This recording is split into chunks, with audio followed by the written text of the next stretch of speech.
Yang keduanya masalah air musta'mal. Bila kita sudah basuh muka, nak celup tangan tu, nyada sikit sebanyak bekas masuk dalam tu, jadi air musta'mal. Air musta'mal tu pun kita sudah bincang dah dulu sebelum pada ni, bincang panjangnya apa hukumnya.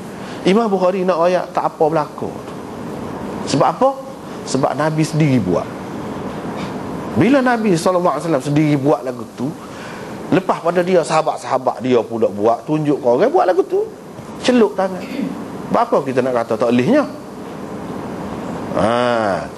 Secara tidak langsung, secara halus dia menolak lah. Dia tolak dengan alasan hadis. Bukan tolak dengan fikiran dia dah. Tolak dengan hadis.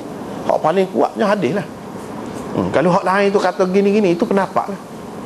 Pendapat dengan hadis ni kita kena utamakan hadis. Itu cara ulama hadis ni gitulah. Kita kena utamakan hadis. Kalau Syafi'i kata boleh jadi masuk air musta'mal ke apa itu, gitu gini, itu pendapat dia. Hak jelas Nabi buat, hak sahabat buat lagu mana? Celup tangan. Setiap kali nak ambil air. Bila begitu mana tak apa lah. Tak apa. Sekarang ni bila kita mengaji, kita tak boleh kata dah nak ikut Syafi'i semacam, tak boleh pakai hadis. Tak boleh kata lagu. Setelah kita mengaji, boleh kata gitu kalau kita tak mengaji. Kita mengaji saja. Untuk guru kita orang Syafi'i ajar lagu tu, kita tak pernah dengar ni, kita sekat tu, tak apa. Tapi bila kita dengar hadis, benda lagu ni boleh, kita tak boleh kata tak boleh. Kita tak boleh berasa ragu untuk buat. Tak bukan kurang kan? Tak ada dah lah.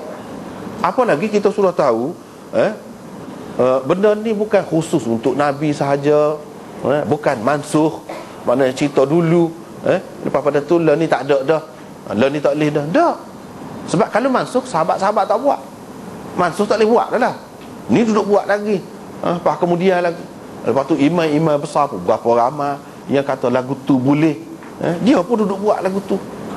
Termasuklah Imam Bukhari yang kita baca. Maknanya apabila kita mengaji hadis, kita kena pakai. Hak ni lah ulama-ulama kata, ada kalanya kadang-kadang bila kita ikut mazhab ni, kita jadi bid'ah. Jadi bid'ah ni lah ke mana? Kita tahu hadis pun kita tak semacam, tak yakin semacam. Lebih yakin kepada hak orang lagi. Lebih kuat hak orang lagi daripada hak Nabi. Sedangkan hak Nabi itu lebih kuatnya. Hak Nabi itu lebih kuat. Bila kita kata orang lain lebih daripada Nabi, tak kena gaya pakar akidah, kita rusak. Itulah yang jadi rusak tu. Apabila kita kata orang lain lebih molek, lebih baik, lebih meyakinkan, padahal kita tak dengar diri juga dia royak tu dalam kitab juga. Kita tak ada juga dengan Imam Syafi'i dengan siapa pun, dalam kitab juga dia royak tu. Tak boleh. Itu dari segi akidah. Demon ni imam-imam ni dia sebagai saluran saja. Kau sebenarnya nak dengan Nabi. Kalau tidak melalui dia, melalui orang lain pun, orang-orang yang dipercayai yang amanah dalam Islam ni, kita boleh terima. Sepatutnya gitu. Bukan saluran saja. Ya, kalau kepada orang yang malah ataupun orang yang tak ada masa, orang yang sibuk, mungkin dengan dia tahu satu tu tidak cabai-cabai lah fikiran dia, kalau tidak jadi celaru juga mungkin. Ya boleh. Memang boleh lah. Kalau lagu tu. Tapi nak kata sebagai akidah mesti kena lagu tu, lah mana-mana pun hak iman, hak tempat kita terima, hak tu lebih sama. Bukan dia tu, tak kena tu.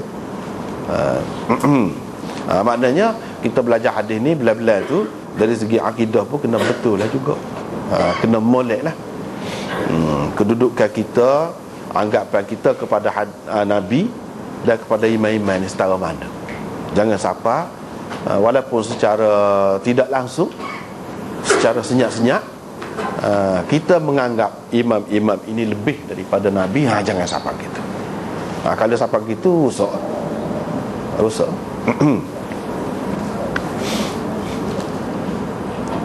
Itu yang pertama berkenaan dengan cara. Yang kedua, Imam Bukhari nak cerita di sini berkenaan dengan bekas lagi lah. Bekas lagi. Bekas bekas tu tahun kalau berdasarkan hadis hak dulu baru ni kan, muka surat 190 tu, berdasarkan hadis tu, tahu saat ni bekas ni daripada tembaga. Daripada tembaga. Maknanya daripada kayu boleh bekas tu, daripada batu boleh, daripada logam, macam tembaga pun boleh, boleh berlaku. Tidak kata daripada bahan tertentu saja boleh, asalkan suci tu. Zaman sekarang ni daripada plastik kau misalnya, baldi kecil plastik, daripada plastik boleh, ataupun daripada lain-lain boleh berlaku. Nak bubuh air semaya saat ni, nak bubuh air semaya saat ni, boleh berlaku.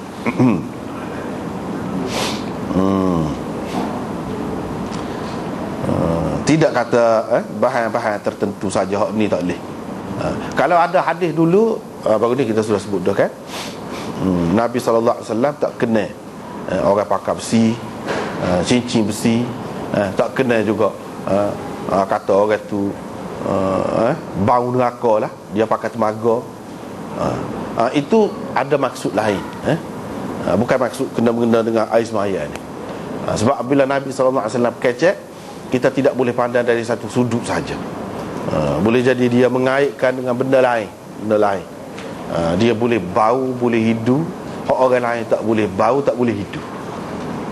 Misalnya bau neraka ni, baru ni kita sudah sebut dah, sebab bahan tu pernah dibuat sebagai berhala. Kalau logam kan dia boleh dileburkan, satu ketika dia jadi cawan, satu ketika dia jadi cetung, satu ketika dia jadi jak, satu ketika dia jadi berhala, satu ketika dia jadi gelar, boleh jadi berlaku.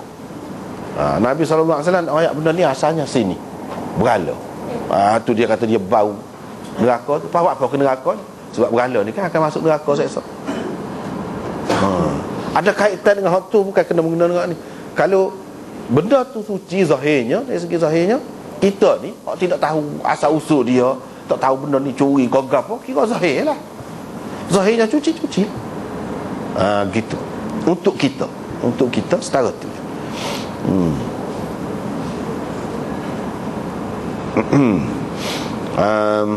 Hak lain-lain tu kira-kiranya serupa lah. Moga hadis hak tu lah je, maksud dia lain. Hadis yang kedua hari ni iaitu 193.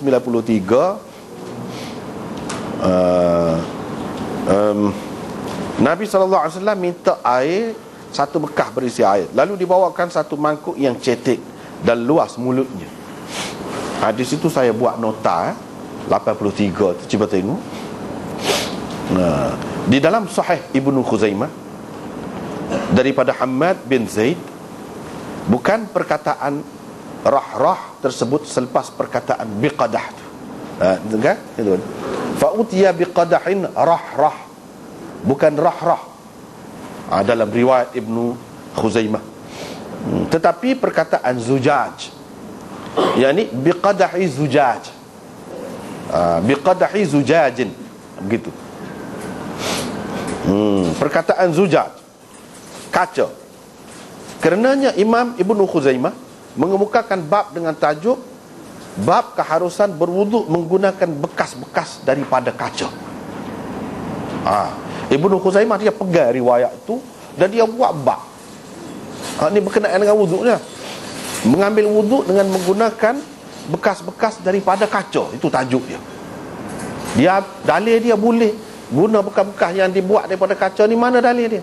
Hadis ni. Sebab hadis ni mengikut riwayat hak dia, bukan rah-rah tetapi zujaj. Kalau rah-rah makna dia yang cetek dan luas mulutnya. Luas mulut dia. Mulut dia tu luas, bukan sepik mulut dia. Sebab ada kan bekas mulut sepik, bawah dia luas, ada mulut luas, bawah kecil, macam-macam. Ada sama macam-macam bekas tu. Hak ni kalau kata rah-rah maknanya yang cetek, tidak dalam, luas mulutnya. Tapi dalam riwayat Ibnu Khuzaimah zujaj, gitu. Kalau zujaj dengan makna kaca. Seseolahnya Imam Bukhari, ni tak apa, kita baca. Ibnu Khuzaimah menjelaskan rah-rah hanya digunakan untuk mangkuk kaca yang cetek dan luas mulutnya saja.